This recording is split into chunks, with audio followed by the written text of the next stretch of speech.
It was the Saturday after school had finished, and Nat and Dad were outside the house packing the atomic dustbin. This first involved unpacking the atomic dustbin, as it was always full of junk.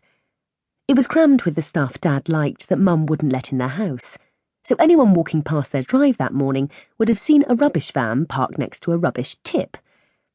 Nat had a baseball cap pulled down as far over her face as possible in case anyone who knew her walked by.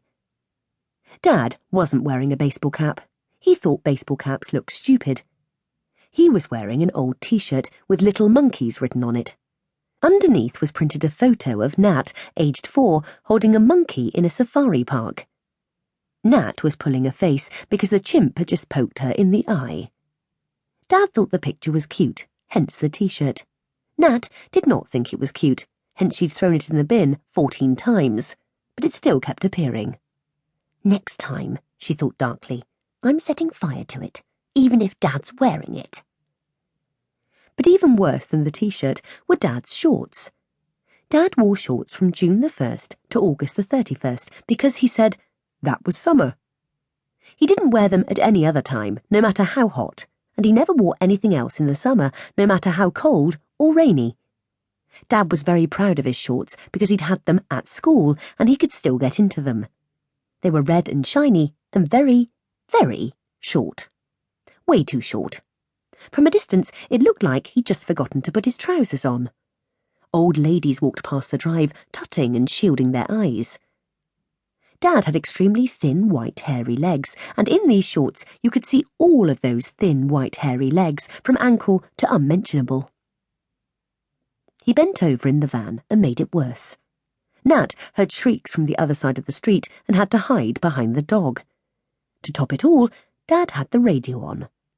Fighting over the radio was becoming what writers of modern classics would call an issue.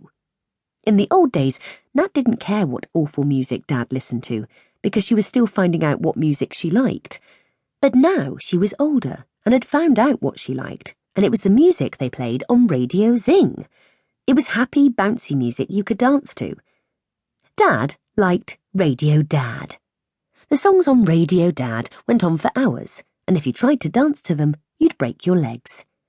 They were boring and miserable, and now it was playing at full blast, and all the neighbours would think that she liked Dave Sponge and his incredible flaming earwigs, or whoever it was. Because of all this, Nat was very keen to get the van cleared and packed so they could get out of there.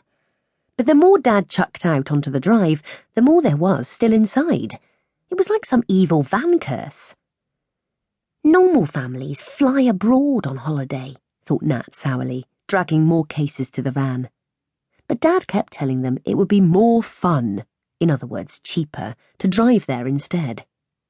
We'll need a car when we get there anyway, he had argued to Mum, and this saves us the expense of hiring one.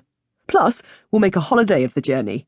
We can sleep in the van, or there's a big old tent in the back. You like camping? This was not true. Mum hated camping. Mum liked hotels and hot water and fluffy towels and chocolates on the pillow and room service. She did not like tents, campsites, bugs, sleeping bags, burnt sausages, shared showers, smelly loos, rain, fetching water from a pipe in a field, cows, hippies, wet socks, and any of the 4 great smells of camping: plastic, burnt wood, damp dirt, and wee. This wasn't the reason she gave, though. Mum would have to miss the whole camping bit because, obviously, she said, she couldn't get a month off work. Unlike your father, who rarely gets a month on work. Mum usually got upset when she missed out on family time, but Nat was pretty sure Mum was relieved to be missing out on the camping part of the trip. Instead, the plan was that Dad, Nat and Darius would take the van over to France, and when Mum could get away, she would fly out to join them, probably towards the end, and once Dad had found her a nice hotel nearby. But you can just stay in the house. I'll have it done up by the time you arrive, Dad had argued. Now, I don't mean to be critical, love, Mum had pointed out, but you're not a builder. You write jokes for Christmas crackers.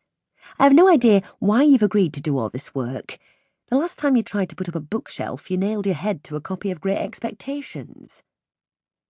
Dad had mumbled something about it being a bit quiet on the